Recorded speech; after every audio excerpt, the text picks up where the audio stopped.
Welcome back, folks. Today I have Mr. Kelly Flanagan, a friend, a fellow front row dad, an author who I've read all of his books, and I've become sort of attached to them in a way. We are just talking a bit about it before, some of your literature, Kelly, before hitting record. And I'm just grateful, amongst other things, to be able to just create some space with you, have this combo. We've had some beautiful conversations at smaller like FRD retreats and more intimate gatherings. And you've always been a warm presence. The second that we got on Zoom today and I saw your background, I was like, oh, dude, you've just like set me into a state of peace with like how you've designed that and the way that you show up. So thank you for being here. I'm excited to see what unfolds. And how would you like to introduce yourself today? Who is Kelly? Well, I'm a clinical psychologist by training, and owned my own brick and mortar therapy practice until last year, at which point I transitioned out of traditional therapy into online coaching of entrepreneurs and their family members. And I also made a big transition last year from publishing only nonfiction books to I published my first novel last year. So last year is a transitional moment for me in getting greater clarity about who I am at this point in my life and sort of taking some big steps towards pursuing it. I am not peaceful all the time. In fact, I'll tell you, last night, at the end of a very long day, after running the door for my daughter's basketball game, I thought I was going to the YMCA to pick up my son. I sit there for a while. I'm like, I'm here. I'm by text. He's like, oh, I'm not at the Y. I'm at Gage's house, which is in a different town. And it's raining and it's dark and I'm hungry and I'm thirsty and I'm tired so I pick him up and I'm just sort of quiet. He's like, Dad, you are you upset? And I said, I'm just trying not to be a jerk, is what I'm trying to do. So you don't deserve for me to be a jerk. Uh-huh. And that's so sometimes maybe that's what peace looks like is just holding space for yourself to not be a jerk. Yeah, man, that's real. Oh, that's so real. It's amazing that as you gave that nice, beautiful intro, you actually hit on several things that I had on my Mm, short list of topics, curiosity that is peaked that we'll get to in a bit. I want to start with something you mentioned though, transition. mm, Did you know last year would be transition? Like, did you plan for it, mm. or did it just did you surrender to, oh, this wants to happen? It's a great question. The word surrender um, a good word to describe the vibe of last year for me. I would describe last year not as like this. I sat down and intentionally set goals and a vision for the year, Mhm. but my sort of spiritual or emotional practice going into the year was to be open-hearted to my life, to whatever it was presenting to me, to be open-hearted when it felt like a door was closing rather than resisting that and getting tense and fighting it, being open-hearted to that. And so there just came a moment sort of gradually, this sort of evolved up to this moment, right? Over the last couple of years where there was this transition in what I'm writing, there was a transition in the way that I provide help to people, and it just involved this sort of moment to moment open heartedness to watch where life was sort of taking me and participate in that rather than feeling like I have to make it happen. Mm. And it was amazing to watch that as I participate in it in a much more ironically somewhat more passive way, just through awareness and presence to it, that bigger changes happen than if I had tried to manufacture them myself in a lot of ways. Totally, man. So what that reminds me of is that in the world of conscious leadership, there's these different Mm, constructs of by me, through me, as me, to me. I actually mm, didn't even say them in the best order, but they're four sure, sure. distinct ways of thinking about things. And I heard a lot of through me there. Like, Yes. to give context for people, it's easy for us to it's easy for any human to get into what we call the victim mindset, the to me, like, oh, why is this happening to me? And you're very Mm, reactionary. Whereas then we can evolve into the by me, where we start to really set intentions, the vision for right. things, like how we want to create stuff. And there's more control there, right? Instead of just Yep. reacting. But Yep. then you mentioned a lot of through me, where it's like, I was Mm, just kind of paying attention to things, being with them, And then, funny enough, bigger, more perhaps more meaningful things start to happen. Is that true? Yes, and it's not my natural setting, I should Mm. say, or not my default setting for the last 20 years, I should say. And I think there was a powerful moment last year for me. I was on a coaching call with my coach. I had chosen to take the call sort of along a river that runs through our town. And I was sitting on a bench staring at the river as we were talking, and I noticed I wasn't paying attention to him. And I said, "Hey, Marv, can you slow down? There's this eagle, like a bald eagle, and it's across the river, and it's flying back and forth like in like a 50-yard sort of range, and it's just I don't know what it's doing. Like it's not like hunting, I don't think." And he said he had the wisdom to say, "Well, let's just slow down and watch it for a while. I think there's probably something in this for you." If it was catching your attention. So I sit there and I watch it, and what this eagle does is it keeps flying back and forth, and then all of a sudden it quits flapping its wings, and it just spreads them, and it starts to corkscrew up in the air higher and higher without ever flapping its wings until I can't even barely see it. It's like a pin, and I tell my coach this, and he says, "Well, I think the message in that for you is that you think you need to flap so hard all up and down the river of your life to get where you want to go. But really, what the eagle knows is it's just sort of listening, waiting for the updraft.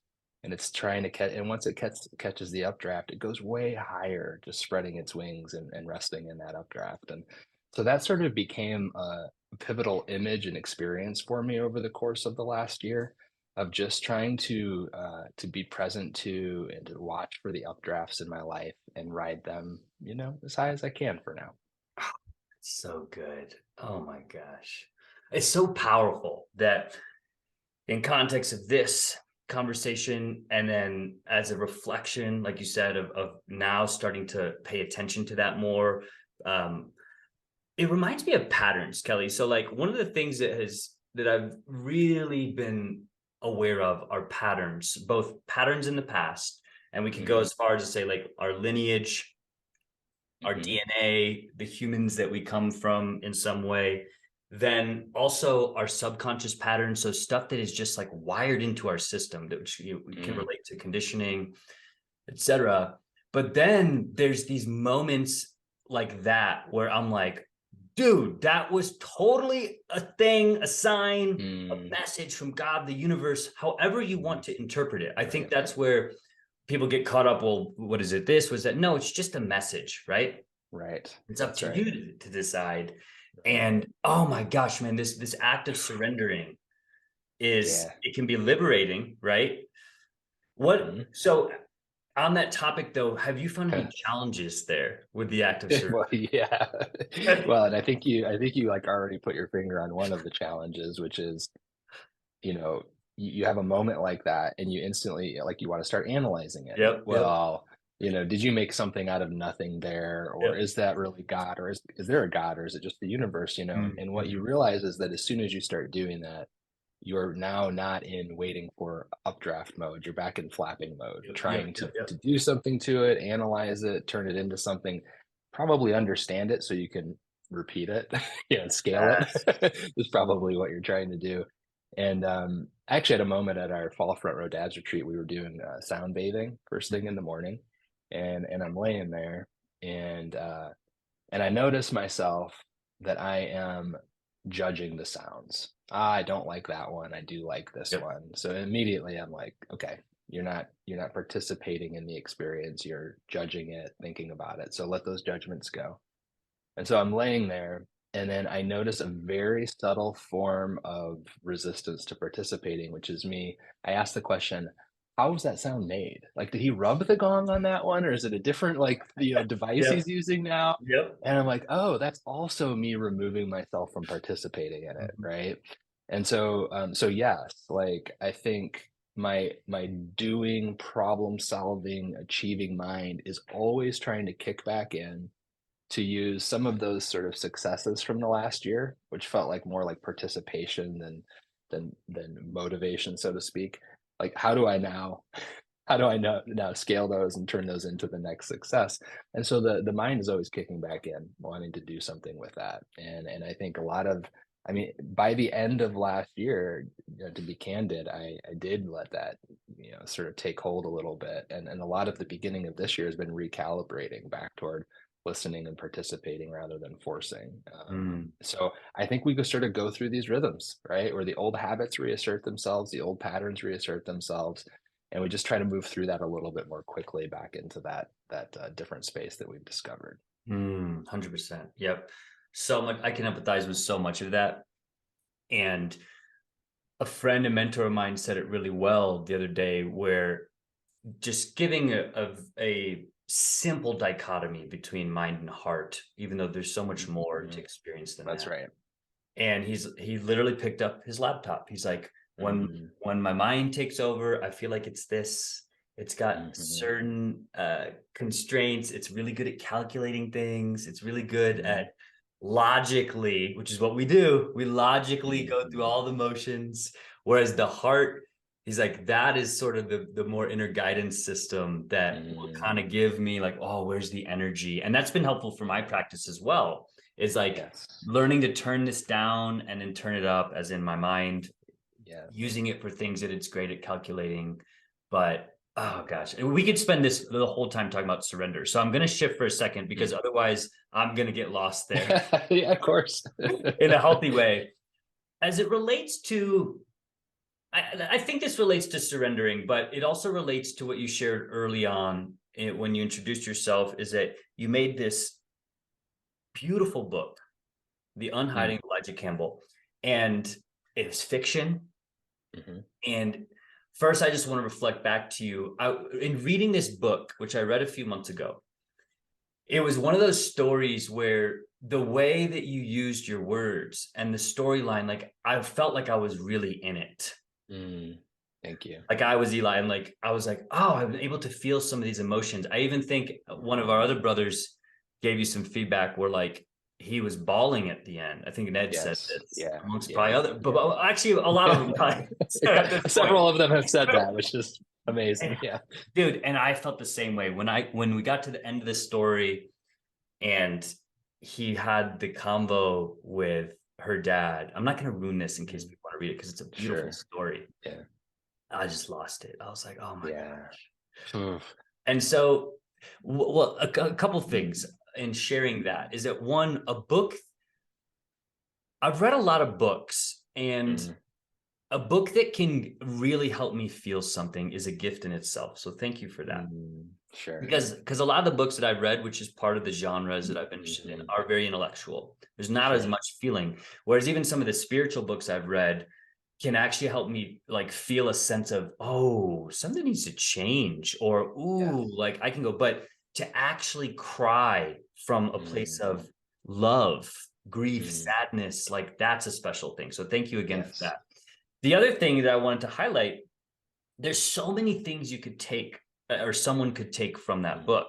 The Yeah. three things that I wrote down, and I'm curious, I'm going to give you opportunity to take any Yeah. of these anywhere, is that the power of secrets and stories, Mm.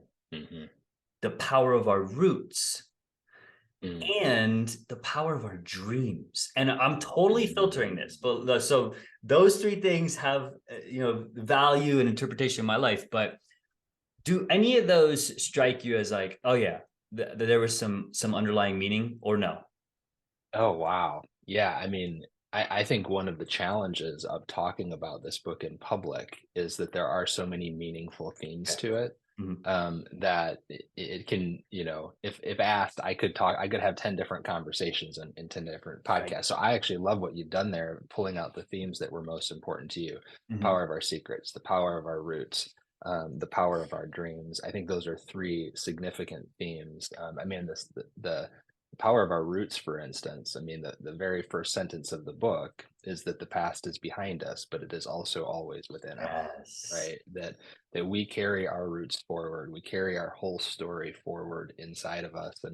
And I think for many of us, we want, it's so tempting to believe that we can cope with our past by putting it behind us. Mhm. And because time feels like that, right? Like time feels like, oh, that's gone.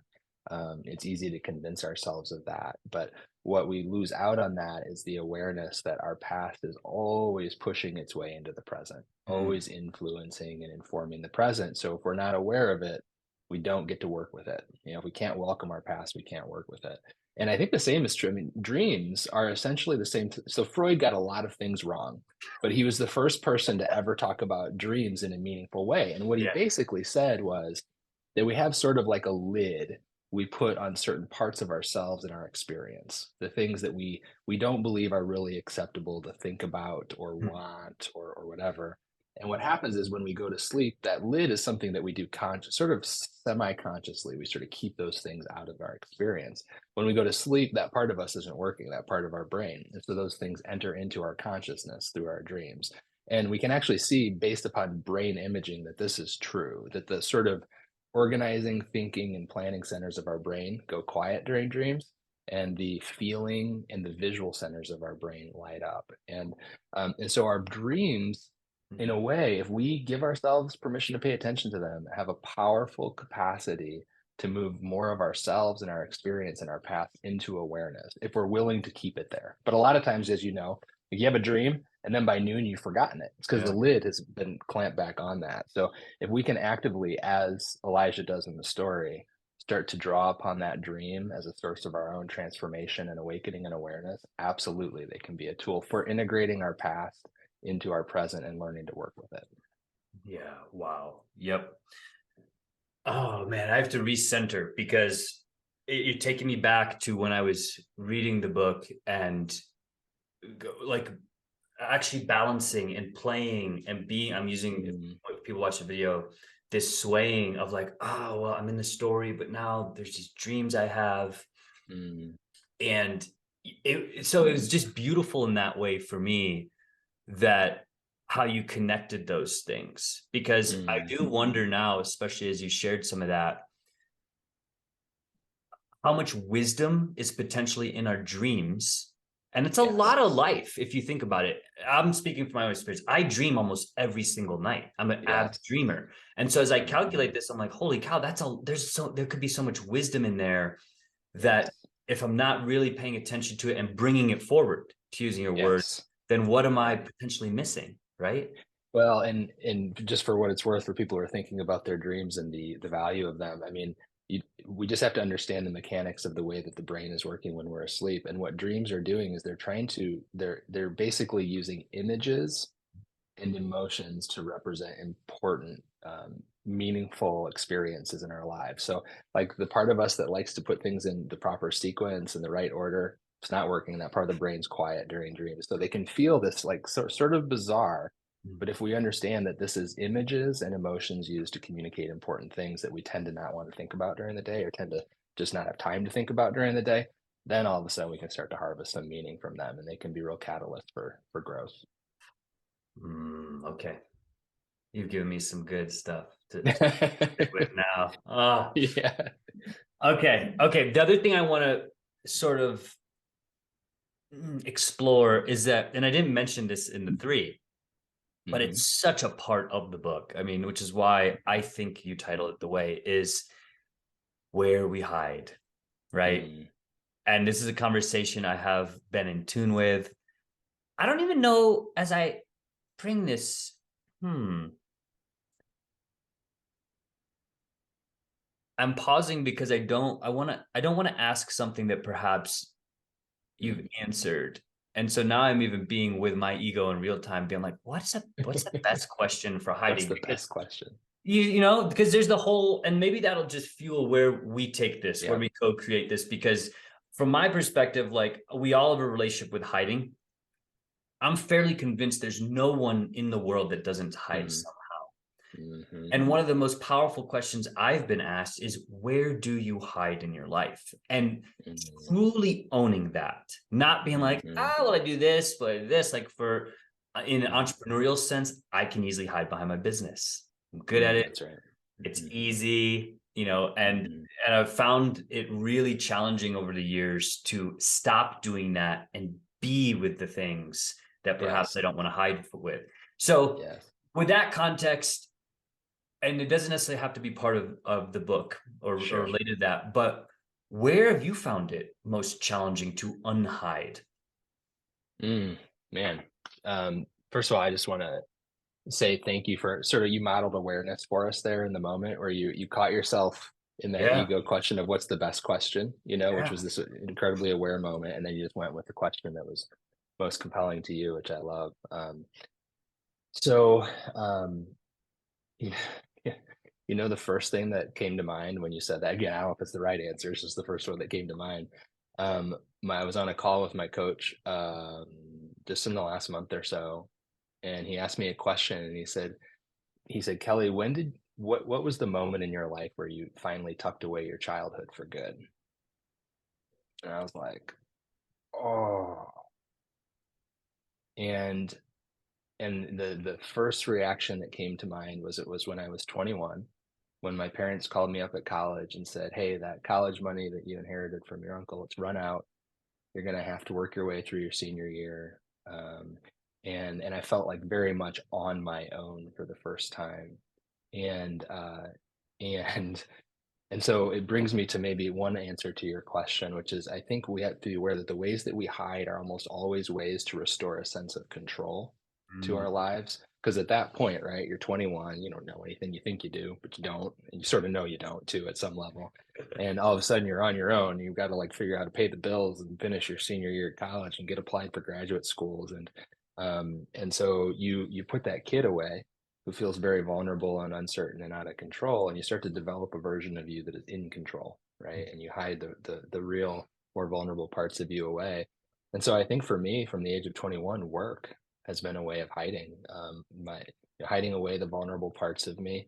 I mean, as you know, as you like with the publishing of Lovable in 2017, and since then, I'm trying to come out of hiding with living a life of vulnerability, but the temptation is always there. I feel so much more in control of my life when I'm working, when I'm in charge and doing something and achieving something.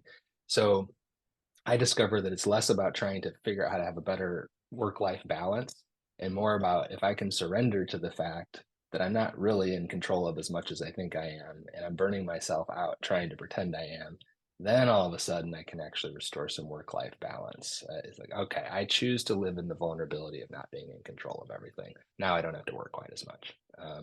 So that's sort of that's the first response that comes to good. mind in response to that. Yeah. And for Elijah, his way of being in control and hiding is giving Rebecca everything he thinks she wants, right? The life she wants, the material things she wants, all of those sorts of things. And he gets himself into a terrible predicament trying to do all of that. But that's giving him some control over that relationship. He's created a rule in his head. If I give her everything I think she wants, she'll stick around. Yep. So now I'm not vulnerable anymore. And he learns how to open up to true vulnerability over the course of the book. Yep. Oh, beautiful. Yeah, and I'm just gonna say now, I'll probably say it multiple times. Like that book is phenomenal. I would encourage anyone to read it just because the storyline is compelling. And for me, there's a lot of gifts that just surfaced. A lot of things that also not only could I empathize with, but I could feel. And again, I'll go back to just I think it's why I'm so inspired by your writing is that the same way if we see a movie that just like rocks us, Mm-hmm. like my son is 7 and we could watch Marvel Avengers Endgame every single day. I kid you not, Yeah. because Yeah. when that core battle comes on, I just watch him now. I don't even watch the start of the battle. I watch him and I just see him light up and like his fullest expression of this little like excited, nervous, scared, just emotional being that is ready for this adventure just comes out and like, Mm. dude, it And I is put a yeah. I would love to put a bow on a lot of what we said. Number one, the moment where all the Avengers show up in Endgame is So to me the pinnacle of storytelling. The patience to tell a story over the course of whatever 15 movies and yes. then end up at the pinnacle moment. Man, I get chills just even thinking about the Yep. Yep. brilliance of it. But I think what you're getting at is, and so when I 21, when I started to take control through achieving, I quit reading novels and I started to read only nonfiction books, because nonfiction books were the things that they give you control, they help you, make a direction in life and this sort of thing. It wasn't until a few years ago when I became aware of this, and they're very head based, usually nonfiction books, that I started to open up to reading novels again, one of my great passions. And what I started to discover is that a story has a capacity to change us and transform us Mm. even more than nonfiction because it gets around all the head analysis and gets right into the Yes. heart, right? So it's like that's when I really started to reawaken to the possibility of writing fiction as I fell in love with it again and felt like I was being transformed by the good stories I was reading. I thought, can I write a good story that gets around all the head, analysis and gets right to the heart of transformation so that you feel transformed by the time you end it, Right. right? You don't have to take it now and apply it, but you actually feel transformed by the story itself. So that's the bow I put on what we've been talking about with head and heart and the power of story in this particular book. Yes. Okay. Okay, that lands, man. And what the last thing I'll say about that book is that this will again lends to your craftsmanship, the way that you evoked emotion. Mm, At first, when I finished it, I was angry because I was like, wait a second. No, no, no, no, no, no. And I even had my judgment on how I thought it should end. But mm, then I believe it is in the afterword of that blog. I was like, yeah, oh, cool. He literally gave us permission to say design your own ending, right? that's right. That's Which right. is I really, felt, really liberating because I had a very, in being with that story, being in that story, I had a uh-huh. very sort of even fixed way. I was like, this is how I want it to end. Yeah. Oh, absolutely. I felt like giving it a fixed ending would undo the entire message of the book if I Right. gave it a fixed ending, right? Because the whole thing was about Elijah learning how to live open-endedly, right, and Yes. not be in control of everything. But so what one of the effects of that is that it's turning out to be one of the best book club books ever because you get 8 people together who are like, "What did you think of the ending? And Yeah. why did you want it to end a certain way versus another?" And it's just a great conversation. So I totally relate to that. Awesome. Awesome, man. Okay. Um, something else that before something else that you mentioned, and I'm curious. I also feel like there's something in here for people as it relates to the gifts that you bring to the world. Is you've mentioned coaching. Mm, You have not just great deep experience here, but in a I don't want to say esoteric way, but you've made a profound impact through our front row dad community in working with men and their partners, their wives. mm, And so I'm curious about that. I've already given you basically the mm. pre-sign up, like whenever the next couples retreat is, I'm in. Right. Uh-huh. But what I think what it's one thing to have coaching and to work with someone on yourself, but then there's a whole nother element in doing it with a partner. And I That's think right. just to explore this a little bit, where did you how did you get into that and starting to support Mm. couples, partners, and what I think more importantly, like what are the biggest challenges if you had to generalize without exposing anyone, like what comes Oh, up sure. Yeah, if yeah. that's No, it's a great question.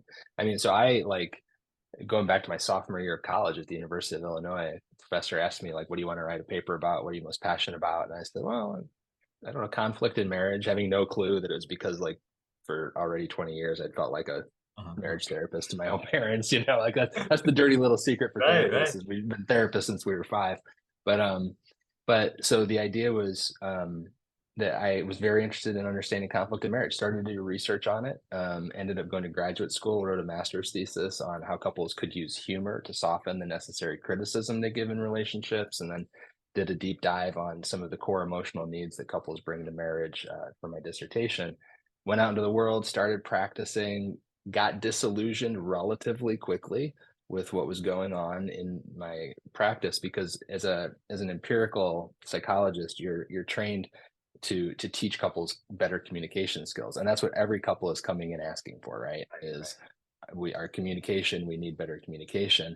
I got disillusioned because I started to realize that I was giving couples communication skills and it was helping them a little bit, but for the most part they were actually already pretty good communication communicators with good skills. Like they go out in the world and like they'd be doctors and attorneys and entrepreneurs, they run entire households and they're fine communicating. When they got together though, it would start to break down. So I started to ask myself what was going on there. And so what and we can go deeply into what's going on there, but basically what I do now is I actually see the way that traditional couples work works as trying to teach a couple better communication skills. as reinforcing an unproductive idea that the problem is going on between them, right? Oh, the problem, well, which for most dissatisfied spouses is actually the problem is over there in Right, them, right. right? Yep. But at the very least between them. And so the way that I approach couples work now is I say to my couples, like, basically, you're each going to be doing your own individual growth and transformation in the context of the couple's work, and you're going to be bearing witness to your partner's transformation. And so, if that's work you want to do in the presence of your partner, and if bearing witness is work you want to do for them, then we can do couples work together. If not, I recommend you go do your own individual work and then come back for couples work later. And it's why I love doing couples work now in that coaching space more is uh, entrepreneurs are sort of a unique brand of person will say, whatever I got to do to make this better, I will do. I have to grow, I'll grow, right? And so to watch entrepreneurs and their husbands or wives grow in the presence of each other, bearing witness, and really therefore gaining a lot of wisdom about what their partner needs to be supported. It's just super exciting. It's fun work to do. Indeed. So if I'm sort of parsing this, is there truth in that it's actually a journey? It's actually could be thought of as two journeys in parallel, as opposed to like we're on the same journey and we're tightly coupled and it has to be one unit. Yeah. Yeah. So one of the things that I will regularly work on with, and this is true for whether I'm working with someone individually or jointly, is you are never actually reacting to the other person. You're reacting to an emotion that's being stirred up in you, Mhm. right? So now we're back to taking ownership and holding space for ourselves, right? So, oh yeah, they said X, Y, or Z, but you're not reacting to X, Y, or Z. You're reacting to the pit in your stomach that X, Y, or Z triggered. And guess what?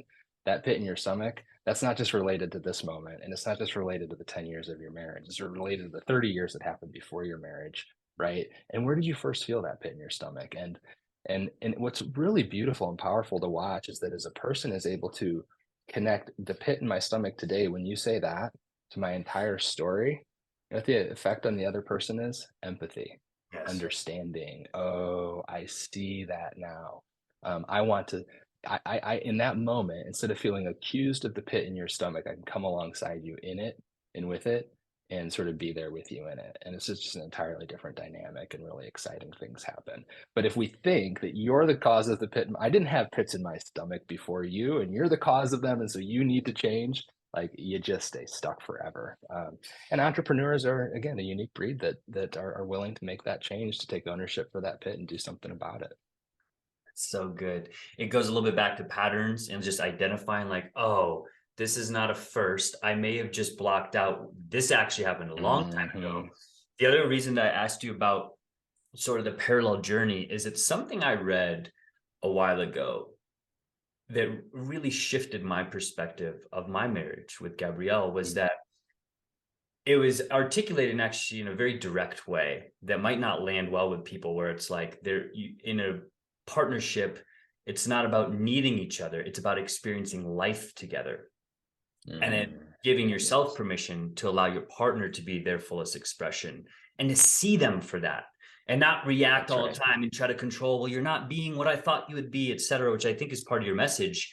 And this was Yes. very liberating, and it helped me it allowed me to Hmm. see that, oh, we Hmm. both have our stuff, like you said, and we have That's our right. journeys. And if we can do it together without needing each other, which is still a hard thing to Hmm. digest, then life Yes, can become really beautiful because it's this need, it's this attachment that goes in all that's different right. directions and evokes all emotions.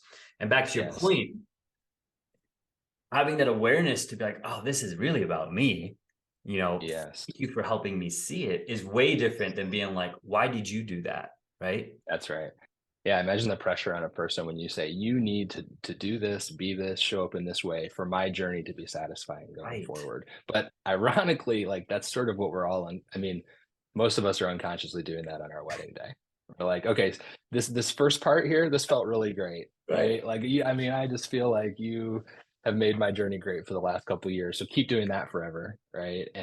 And so at some point, if it's going to thrive, there has to be that shift to I'm taking responsibility for the satisfaction on my own journey. And you are doing the same. And ironically, when that happens, we just elevate each other's journeys so Mm, dramatically. But it's not from you have to do it for me. It's I'm going to do it for me, and therefore it just sort of overflows onto you. that's it. Well said. Okay, awesome. And I know that there's I've heard amazing things about your couples retreats. I know there's one coming up. So Yes. if we're able, we'll link to that. We are within days of going live with that. Oh, Yeah, and we'll make sure beautiful. you and front row dads get a first shot at that for sure. Absolutely. Oh man, that excites me. Okay. One other thing that at least was on my list that again piqued my curiosity. So I did a little due diligence, even though I've gotten to know you as a friend, but I enjoyed exploring your website, and you shared a little bit about your story, that key question that hit you a while ago. There's got to be more to life than this, right? Mm, And then I'm just going to paraphrase and let you revise mhm. this, but I think this is Yeah. a beautiful thing to share is that you stated, rather, along the path of my awakening, I discovered that no matter what you do in the world, no matter where you live, no matter who you know, no matter how much you have, if you don't embrace your worthiness, find your Mm, belonging, and clarify your purpose in that order, you will mm, be left looking for more. Dude, yes. I got goosebumps when I read that, and I Mm, just got them again, as I'm sharing this with you. yeah. Because I mean, that's for me, that's wisdom for me. That is Mm, it's a piece of you, and then there's parts of me in there where I'm like, oh my goodness, like, are we connected? Like, just this yes. beautiful awareness of what I'm allowing, going back to when we talked about Mm, surrendering. And the question that sparked is that, mm, well, there's different questions, but I want to sure. honor time and say, when did you feel that you found your belonging? Was it a moment?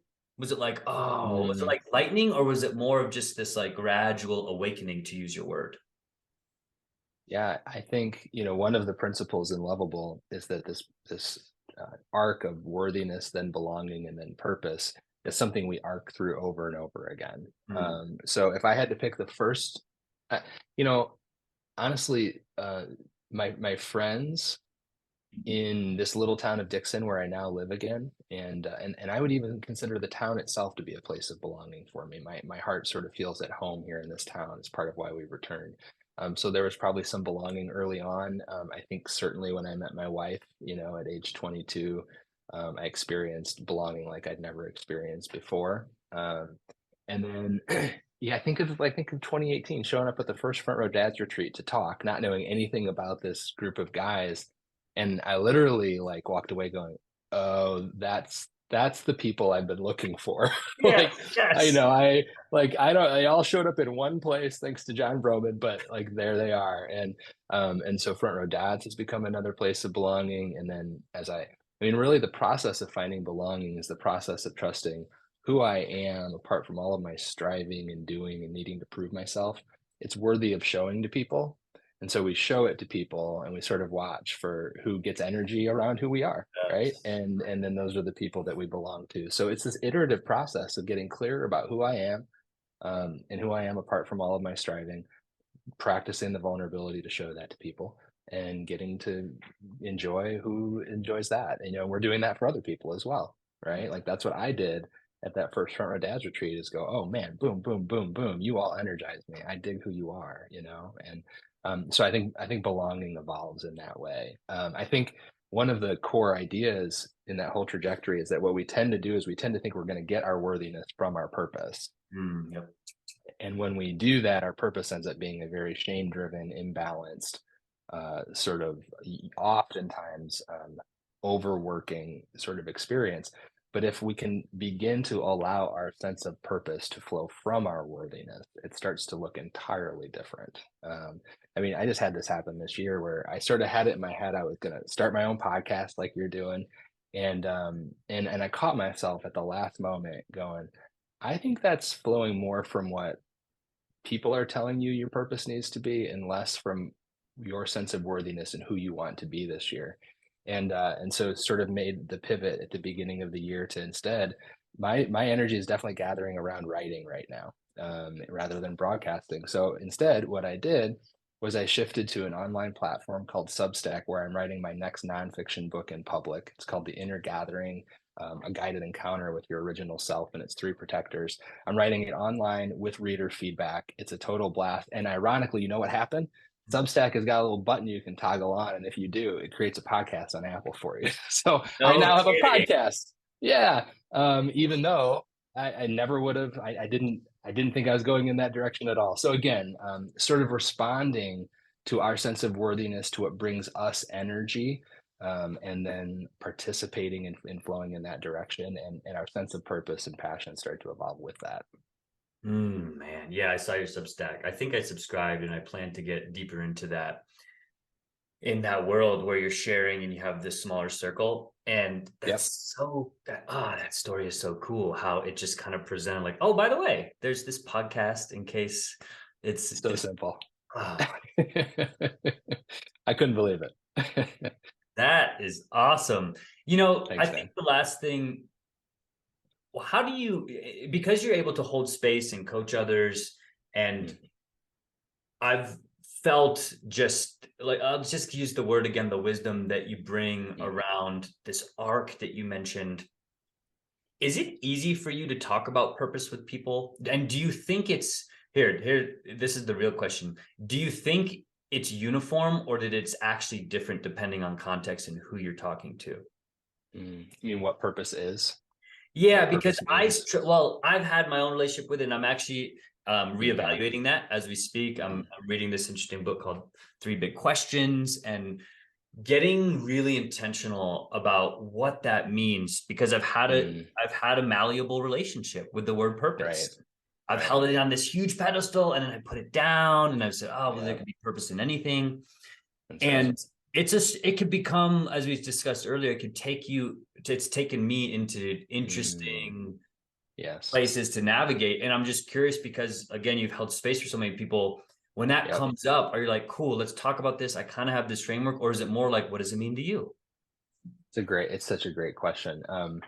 I'll tell you how even since the writing of Lovable, my sort of understanding of purpose has evolved. What I discover is that to whatever extent we tether a purpose to an action or to an activity or to something we're trying to achieve, then our shame very quickly seeps into that and Mm, says, I have to have a certain kind of impact for it to be enough, or I need to be doing the right thing, as soon as we tether it to something that we're doing. But if we can actually start to see that our purpose is more about our passion for how we show up in the world, um, shame has a hard time getting its tendrils into that. So, like for a long time, I would have defined it as I love showing up as much as I can, speaking in the tender voice of a father, so that people know their worthiness, right? And I can do that in countless different. I can do that at the supermarket tonight, yeah, right. right? So all of a sudden, the supermarket becomes a purposeful activity. These days, I'm so energized by the art of storytelling that I'd say I one of my passions is being a storyteller, and I can again I've told stories here today, right? In Yeah, a right. conversation, I can tell stories in a nonfiction book, in a fiction book. I can tell stories when I go out with tell stories to my kids. They actually sort of get a kick out of some of my stories. So it's more this question of how do you feel drawn to show up into the world in a way that brings you the most joy? And if you do that, then you can experience a sense of purpose in almost anything that you do. Yeah, I love that. Yep. I love that it also lands with the version of the answer I've been coming to lately, is Mm, like, if we can show up as our true, authentic yes, selves, the fullest that's it. expression of ourselves, then it just That's it. answers it for us, right? That's it. Yeah, we don't have to now start, like you said earlier, get into your head and start analyzing what purpose is. We are simply living our way into it exactly in that way. I love that. Thank you for Mm. sharing that. Thank you. Thank you for sharing. All right. Well, we covered the big stuff. The last thing I want to do before we dive into a few fun questions is, I just want to give you space. Like, is it, what are you exploring right now? Where are you creating space, if anything, that we haven't touched on? Yeah. And so it's the first thing that comes to mind, and it's so interesting that you asked me that question on on a podcast called The Power of Space because our family mission statement for this year is to dedicate ourselves to holding space for each other, regardless of what the other person is bringing to us. Oh, That's our family mission statement, and it's actually also going to be essentially the theme and the focus of Companion Camp 2023 okay. is going to be diving deeper into the art of holding space for our people. So I am really taken up right now um, with this art and this practice of holding space for our people, which is always also holding space for ourselves again, right? To hold space for you, I have to hold space for that pit in my stomach that comes up when I'm trying to hold space for you, right? And so that's what I was trying to do last night, to come back to that original story about my son last night, picking him up, you know. I am trying to hold space for all the emotions going on. I mean, I'm watching all of the terrible little things I want to say to him, you know, to just sort of like discharge my frustration and my discomfort. I'm trying to hold space for all of that. So to hold space for him in the moment, I had to hold space for myself.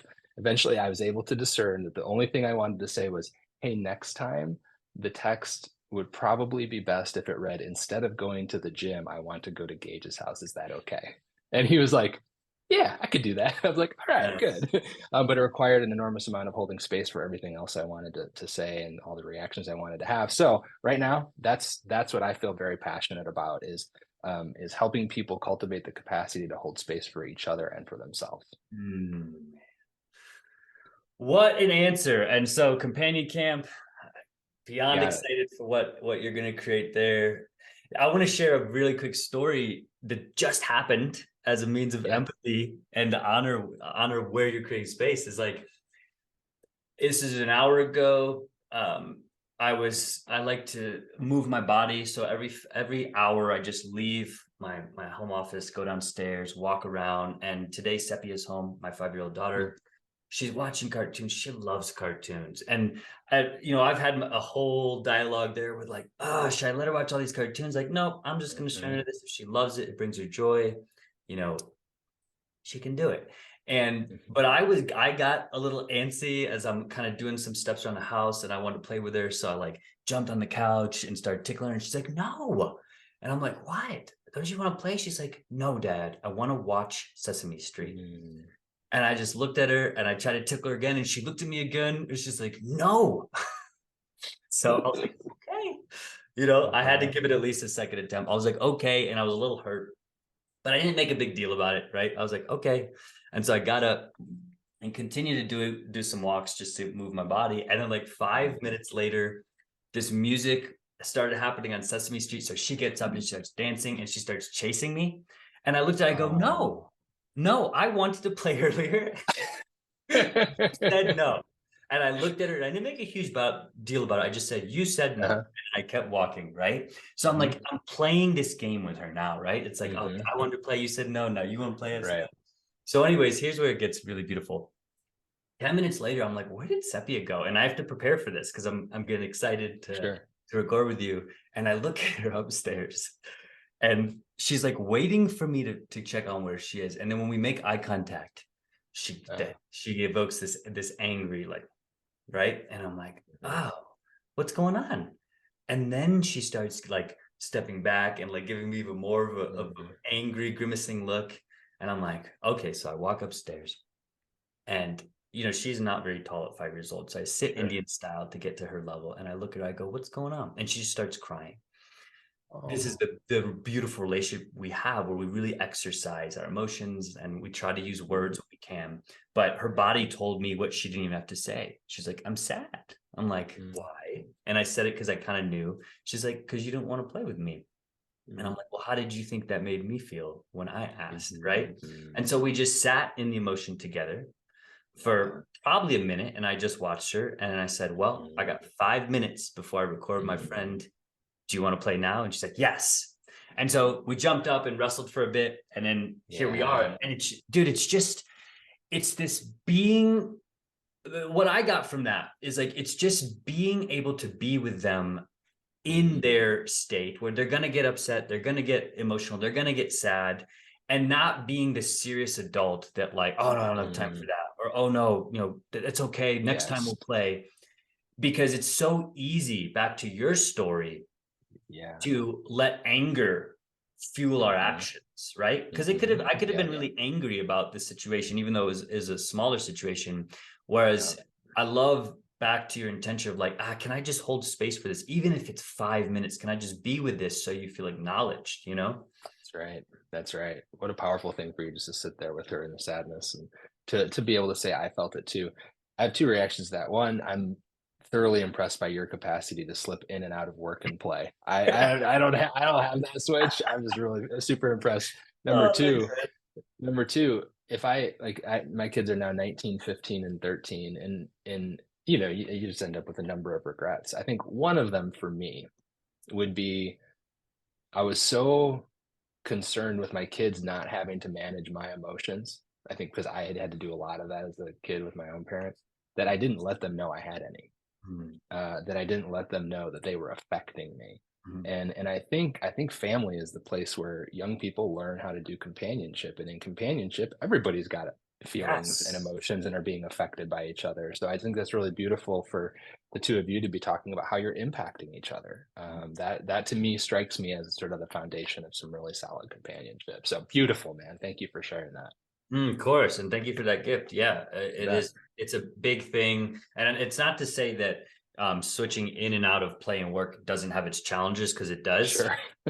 I'll literally like go from playing with her because she's home 3 days a week to getting on a Zoom where there's serious discussions with clients. I'm like, oh shoot, I have to shift back, I gotta go um, back. Yeah. because I've Yeah. caught myself kind of being like, is this that big of a deal? And people are like, yeah, it is to me. Okay, Yeah. Okay. so yeah, you're right. That's So right. shifting that, it's interesting. Good. Awesome. Okay. You up for a few fun questions to wrap up? Sure. Yeah. Yeah. Of course. Sweet, man. The first is, what's your favorite fiction book of all time? Oh, that is a great question. I so I haven't thought about it in a while, but the last time I was asked this, I said Gilead by Marilyn Robinson. It's Hmm. a gorgeous book about a rural pastor in Iowa, in a small Iowa town, and it's really the story of like generational things passed down from fathers to sons, and it's about an elderly is not the right word anymore. It's about a senior man who happens to have a very young son, but he knows he's terminally ill, and so he's wrestling with what he's passing on to the next generation, and it's just written beautifully.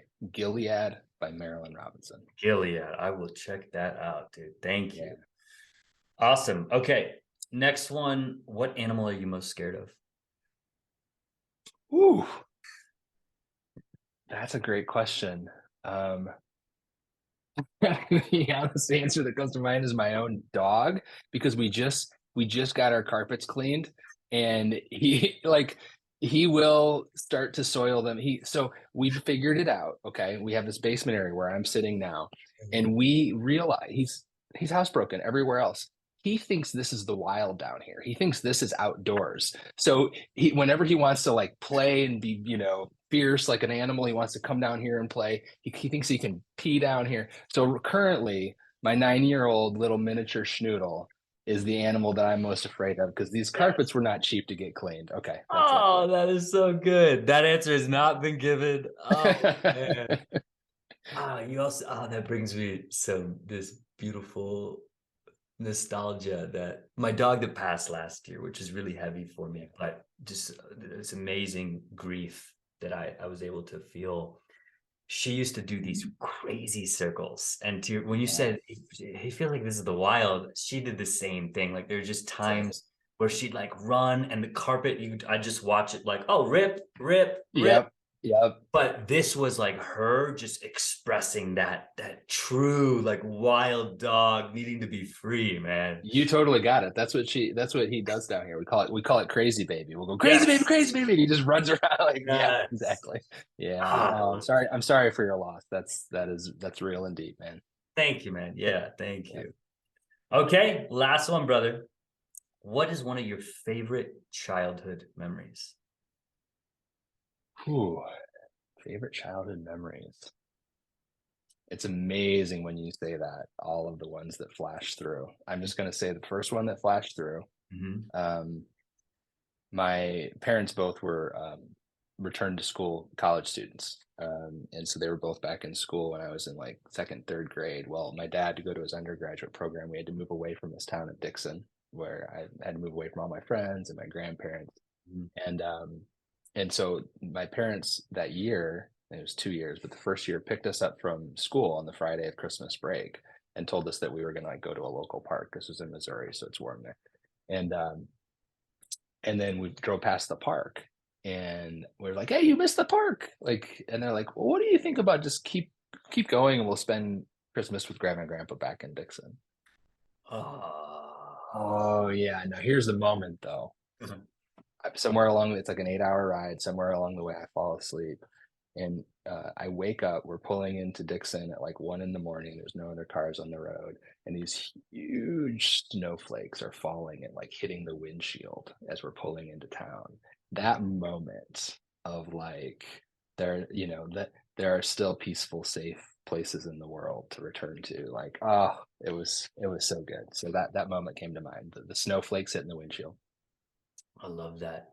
Would you would you call that a core memory that, like, is just implanted, that's arguably, something you'll never forget? I think so. I can't quite remember how it worked in that movie Inside Out, where they Yes! talked about core, yeah, right, core Yes! memories. But in the peace, in the belonging, in the home, in the place where my heart feels at home, core memory, like that one defines Dixon as that for me. And I have no doubt it's part of why we moved back here to raise our kids. I just have an incredible fondness for this place. So great, man. So great. What a perfect place to end. I appreciate you, brother. Appreciate you creating the space for this, all the Yeah, space you're man. creating in the world. Of Anything course. left unsaid before we wrap? I don't think so. This like so I feel more at peace walking away from this conversation. Yeah. So like what a blessing and a gift for me. Thank you for holding this space for me. I'm grateful. Oh, thank you, brother.